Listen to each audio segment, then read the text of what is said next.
And this is where Global Gateway comes into play. And today, Team Europe is putting forward an investment package for ASEAN worth 10 billion euros until 2027.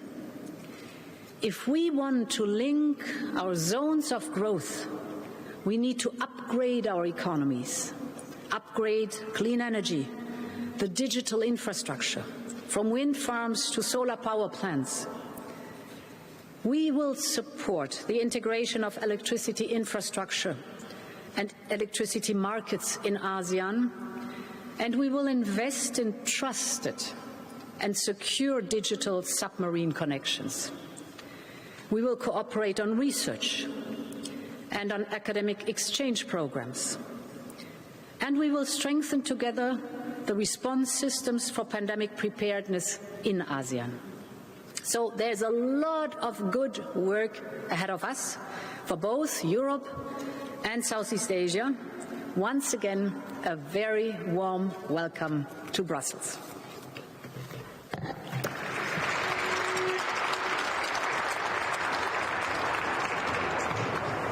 Thank you, Mrs. von der Leyen. Now, before we give the floor to the other distinguished leaders, we invite you to listen to some music, to listen to the cellist Marcel Johannes Kits. He is from Estonia. He began his training in Tallinn, and then he continued his studies in Germany. After reaching the semi-finals of the International Queen Elizabeth competition this year, in 2022, he qualified for the finals and ended up third. Today, he will interpret for you excerpt from the second movement of the 9th Symphony of Antonin Dvorak, followed by two movements of the 6th cello suite from Johann Sebastian Bach, Sarabande and the final Gigue. Now, these cello suites were called amongst the most profound of all classical music works, so I trust you will profoundly enjoy them. They are considered some of Bach's greatest musical achievements. Please put your hand together for Marcel Johannes Kits.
Yan po yung mga latest na nangyayari ngayon sa volume na inatinan ni Pangulong Bongbong Marcos, mga kababayan. Anyway guys, please don't forget to like this live streaming. Maraming salamat po. The Philippines, Your Majesty, Your Royal Highnesses, Your Excellencies, ladies and gentlemen, the Philippines as a country currently assume the ASEAN-EU coordinator role. Now, I have the pleasure to welcome His Excellency, President of the Republic of the Philippines, Mr. Ferdinand Marcos Jr. Sasalita na po si Presidente Marcos ngayon. Please stand by.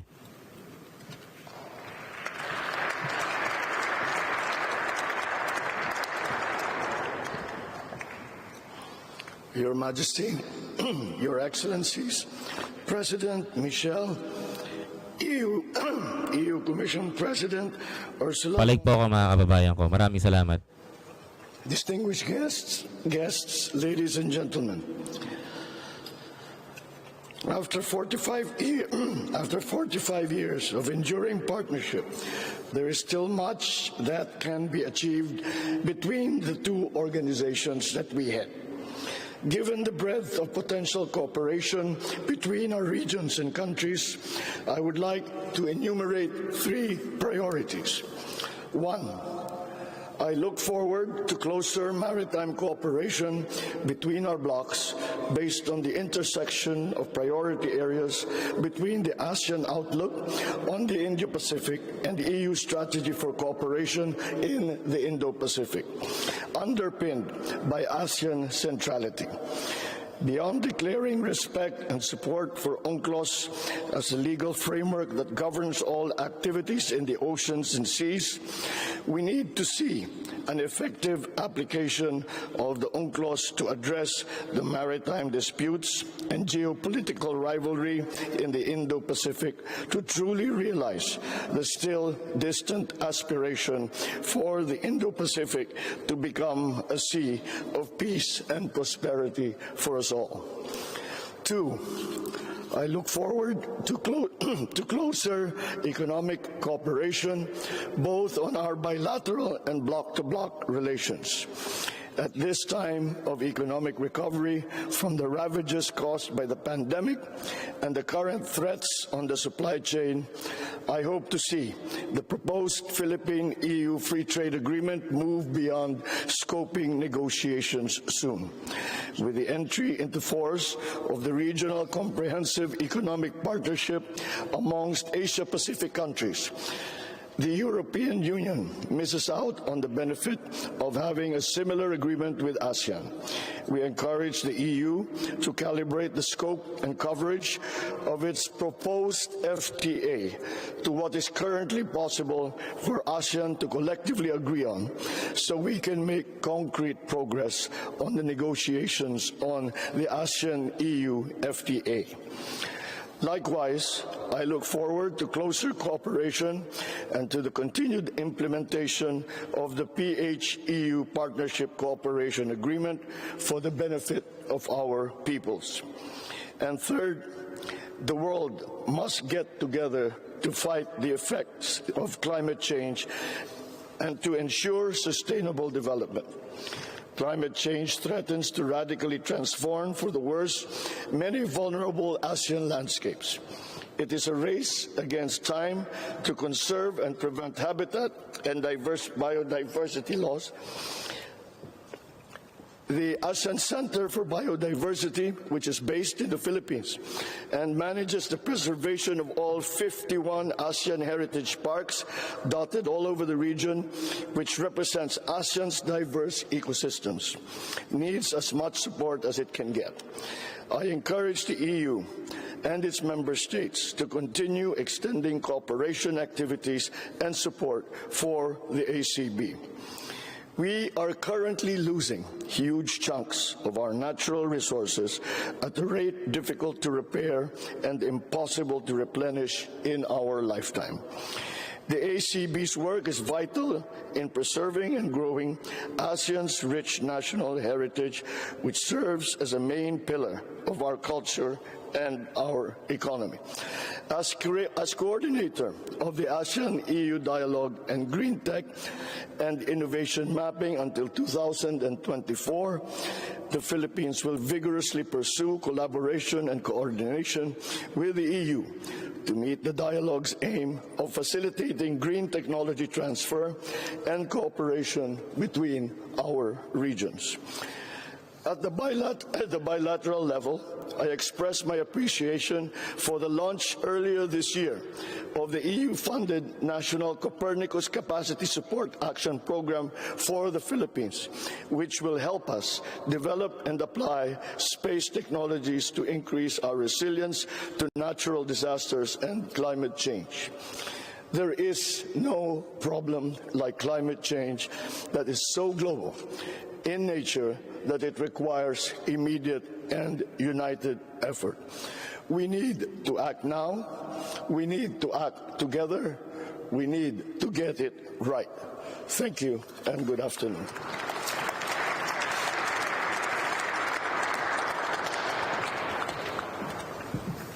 Thank you, Mr. Marcos.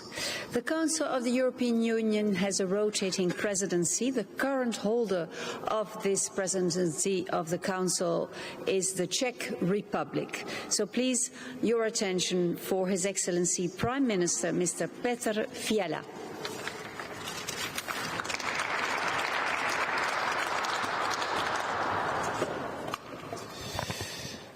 Dear Prime Minister Hun Sen, dear President Marcos, dear President Widodo, dear... Grabe, kahit pagod na si Pangulong Bongbong Marcos, nakita nyo naman. Yan yung binabatikos, yan yung madalas na binabatikos. Yan yung binabakbakan. Napansin nyo mga kapatid, ganyan ang nangyayari. The Czech Republic has identified Indo-Pacific as one of yan yung mga pagod ni Pangulong Bongbong Marcos na hindi natin nakikita usually. of our presidency was to tackle the Yari kayo kay Ate Judy Basco. Ukraine Moderator yan. and its citizens. The Russian aggression Grabe, no? Pagod na si Pangulong Bongbong Marcos, but still, ang ginagawa pa rin ni Pangulo ay talagang para sa bayan. Pinipilit niya pa rin talaga na kahit paos na si Pangulong Bongbong, tinutuloy pa rin niya yung kanyang speech. Yun ang pinakamahirap. Di ba mga kapatid? Marap ka sa mga maraming European EU, talagang haharap ka sa kanila as the President of the Republic of the Philippines. Taas noo ka. The problem is talagang malamig ngayon. At nakita nyo naman yung mga nangyari. Kahit na umubos siya, pinilit niya pa rin talaga. as well as values. The member states of both ASEAN and the European Union depend on the multilateral international order. Standby lang po tayo sa mga susunod na magsasalita. Maraming salamat po. Our neighbors and partners, and we all want to deepen our trade links which benefit our citizens. Both ASEAN and the European Union have witnessed violent tensions in our immediate neighborhood. The tensions between Russia and Ukraine have resulted in an open war of aggression. We can hope that other crisis areas around the world do not lead to this result. Therefore, I see a great potential for cooperation between our two regions, especially in two areas, economy and security. We have well-established relations in trade and investment. The free trade agreements with Vietnam and Singapore are very good examples. I hope we will soon be able to deepen trade cooperation also with other ASEAN member states. Today's signing of Partnership and Cooperation Agreement with Malaysia and Thailand is a promising step forward.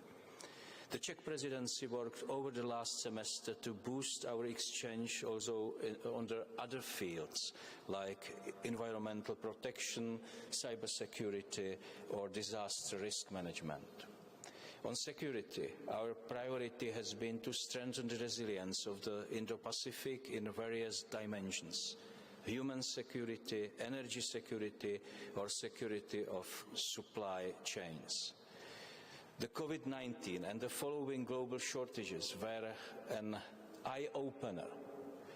Given the global nature of these challenges, I am convinced that we are bound to work together. Over the years, member states of both ASEAN and the European Union have become dependent on unreliable suppliers in many key resources. We have to work together to reduce these dependencies. Today, we will see and identify a lot of opportunities for mutual cooperation. I hope we can use these chances to bring these possible projects to reality. Thank you, everyone, for coming to Brussels, and I wish all of us a successful meeting. Thank you.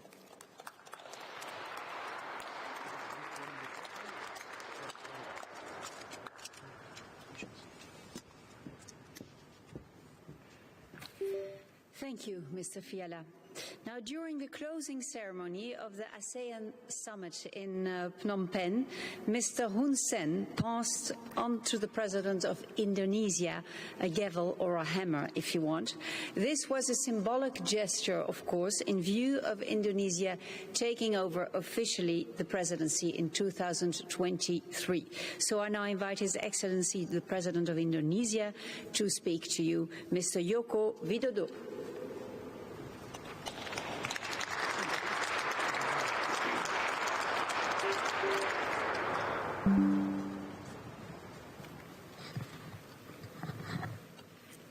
Yang Mulia, Excellencies, leaders of the European Union and ASEAN, this year we mark the 45th anniversary of partnership between ASEAN and the EU. We have gone through many challenges together. Our partnership has also attained many good outcomes.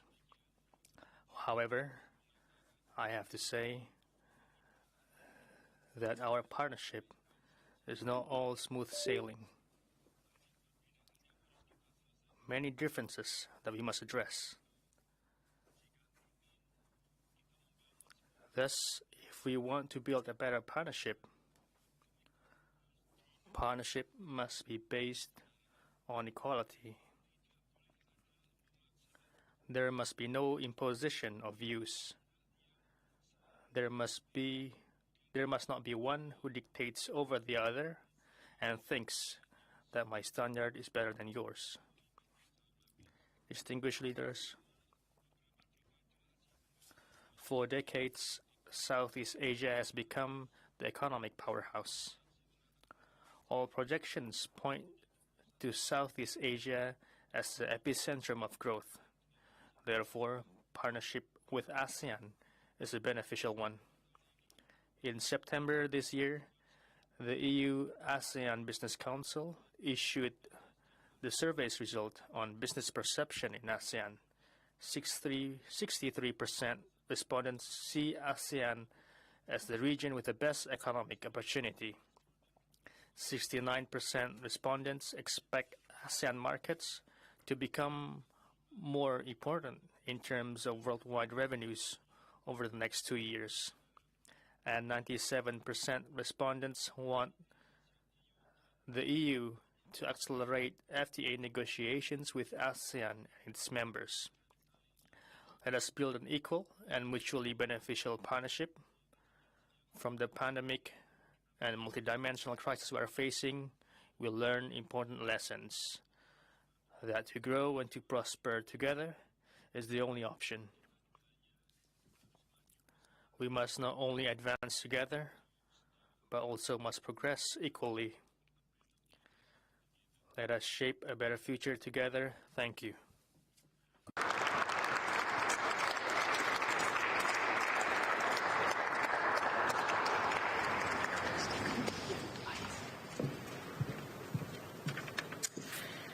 Now, ladies and gentlemen, we don't want to close this opening ceremony without showing you the contribution of the EU and ASEAN Youth Forum. They are very keen on sharing their recommendations on some hot topics such as security, technology, fake news, fair trade, climate, integration, and so on.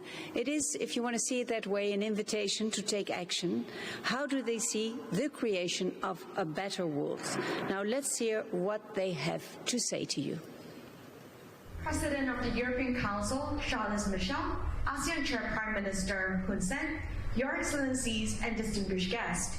We, the Young Indo-Pacific Forum, the Youth Sounding Board, and the EU-ASEAN Young Leaders Forum are here representing youth from both regions. On behalf of our peers, we would like to share with you recommendations which we strongly call for you to take action on following this historic summit. In the area of security, governments and society face a multitude of threats. Therefore, we recommend immediately establishing a common framework to combat hybrid threats. We believe digital and technological cooperation is essential to boost economic development and democratic integration. We recommend the integration of ASEAN states into the European single market for data to share standards and increase transparency. We have concluded that fake news is the biggest threat to democracy, human rights, and the rule of law. Therefore, we recommend you to force large social media corporations to combat disinformation on their platforms effectively.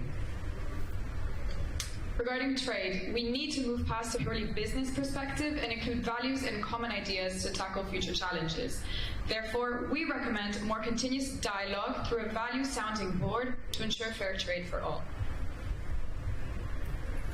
We must limit global warming to 1.5 degrees, and we have to act now. We recommend the immediate disinvestment of environmental harmful subsidies. Subsidies on fossil fuels need to be shifted towards a just green transition to avoid a climate catastrophe.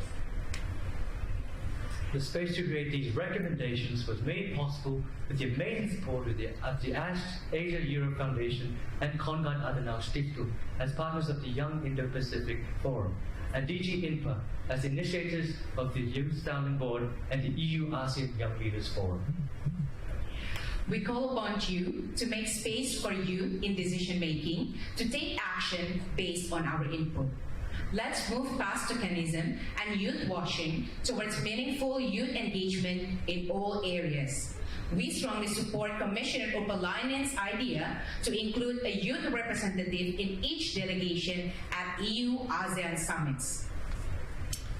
We will endure consequences of inaction, so decisions about our collective future must be made together with us involved. Through all the challenges we have and continue to face, we have been showing up already as leaders, committed to making the world a better place. Let's work together!